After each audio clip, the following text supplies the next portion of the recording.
I think there's some collusion going on, at least right now, on its face. I mean, I think there are teams that should obviously want him. You bring him to Atlanta. Arthur Smith's a good offensive guru.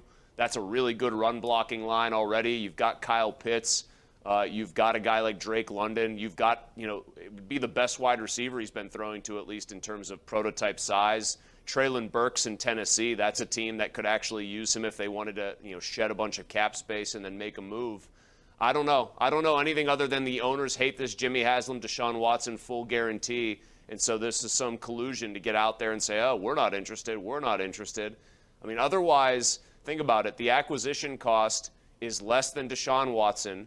I know that there are a lot of polarized opinions on what Lamar Jackson's capable of, and I understand Deshaun Watson's shown more as a pure passer in his career. I think Jackson's a better player, injury risk aside, and I don't just toss it away. It's obviously a big deal. You can pay 2 first-rounders and get a better player who's, younger, I believe, than Deshaun Watson, who also, by the way, has ACL injuries dating back to his time at Clemson, to say nothing of the actual off-field baggage that he has to deal with. I don't see a good reason why several teams shouldn't be very interested, other than there's a concerted effort not to be interested. Do you think he should have signed that deal with Baltimore last year? Yes, probably, because I just don't see how this ends all that well unless one side blinks. The most realistic thing I see is they offer him something like 4 years, $200 million, and they cave and finally just fully guarantee it to him. I don't think that they will do that. But that's the way I see this working out in his favor. He doesn't get the overall number Deshaun Watson got, but he gets $50 million per, and it's all guaranteed. But yeah, I mean, he's going to be a ticking time bomb health-wise, Bob, unless he starts playing better from the pocket to his wide receivers, in which case this might be moot. Mm-hmm. All right, now we're going to talk about the Penguins, because tomorrow they have another big game. It's the Islanders coming to town. They've been hot of late, and they at times have the Penguins' number. This game last night made me. At the beginning of it, I thought they were going to lose. I didn't see 4-goal comebacks because the Penguins haven't had one since 2006. Thank Pony for that one. He tweeted that it was a worse game than the Oilers loss when the game still had, I think, 40 minutes to go. You can just thank the old Pony curse working in reverse for them actually reversing that score.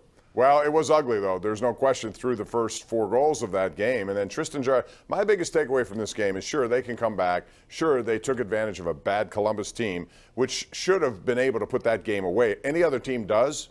Tristan Jarry remains an enigma. And beyond anything else, I've said all along, the Penguins, regardless of their star players, they will go as their goaltending goes. And he is the guy I'm talking about. And I come away thinking, is he injured, this chronic hip situation?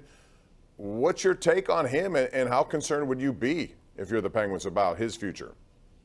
Do you know his record in the playoffs? It's 2-6, I think, at this point. So it's a 2-6 goalie who gets strafed in the playoffs. He looks more like the guy that was in there last night than not when he's in the postseason. I think there's plenty of cause to worry. He could absolutely deliver them a surprise series win, maybe even 2. I mean, that's what goaltending can do for you in the postseason in the NHL. But my big takeaway was sort of something that you hinted at there, Bob. You can get away with that once in a while, a highly unlikely comeback against a very bad team.